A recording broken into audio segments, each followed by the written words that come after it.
കോഴിക്കോട് കൊയിലാണ്ടിയിൽ ആന ഇടഞ്ഞ് 3 പേർ കൊല്ലപ്പെട്ട സംഭവത്തിൽ ചട്ടലംഘനം ഉണ്ടായെന്ന റിപ്പോർട്ട്. കൊമ്പൻ പീതാംബരൻ മതമിളകാൻ സാധ്യതയുള്ള ആന ആയിരുന്നുവെന്ന് സോഷ്യൽ ഫോറസ്ട്രി വനം കൺസർവേറ്റർ ആർ കീർത്തിയുടെ റിപ്പോർട്ട്.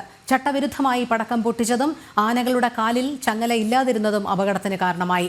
പടക്കം പൊട്ടിച്ചാൽ അസ്വസ്ഥനാകുന്ന ആനയാണ് പീതാംബരൻ എന്ന പാപ്പാന്മാരുടെ മുന്നറിയിപ്പ് അവഗണിച്ചെന്നും ആർ കീർത്തി വനം വകുപ്പിന് സമർപ്പിച്ച റിപ്പോർട്ടിൽ പറയുന്നു.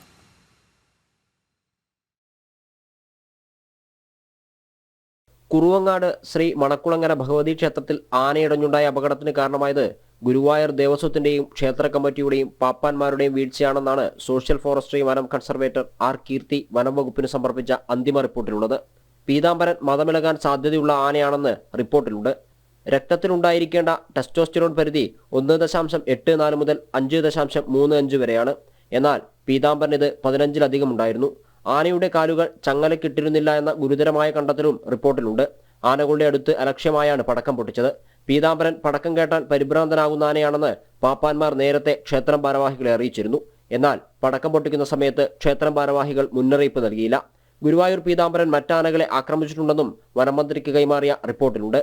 ആനയുടെ സാന്നിധ്യത്തിൽ ഇനി മുതൽ പടക്കം പൊട്ടിക്കരുതെന്നും ഫിറ്റ്നസ് സർട്ടിഫിക്കറ്റിന് മുമ്പ് ടെസ്റ്റോസ്റ്റിറോൺ പരിശോധിക്കണമെന്നും റിപ്പോർട്ടിൽ നിർദ്ദേശിക്കുന്നു. ഫെബ്രുവരി 13-നായിരുന്നു കുറുവങ്ങാട് മണക്കുളങ്ങര ക്ഷേത്രത്തിനിടെ ആനയിടഞ്ഞത്. പീതാംബരൻ എന്ന ആന ഗോകുലിനെ കുത്തിയതോടെയാണ് അപകടമുണ്ടായത്. അപകടത്തിൽ 3 പേർ മരിച്ചിരുന്നു. ലീല, അമ്മുക്കുട്ടി, വടക്കേൽ സ്വദേശി രാജൻ എന്നിവരാണ് മരിച്ചത്. 30ഓളം പേർക്ക് പരിക്കും പറ്റി. ജനം, കോഴിക്കോട്.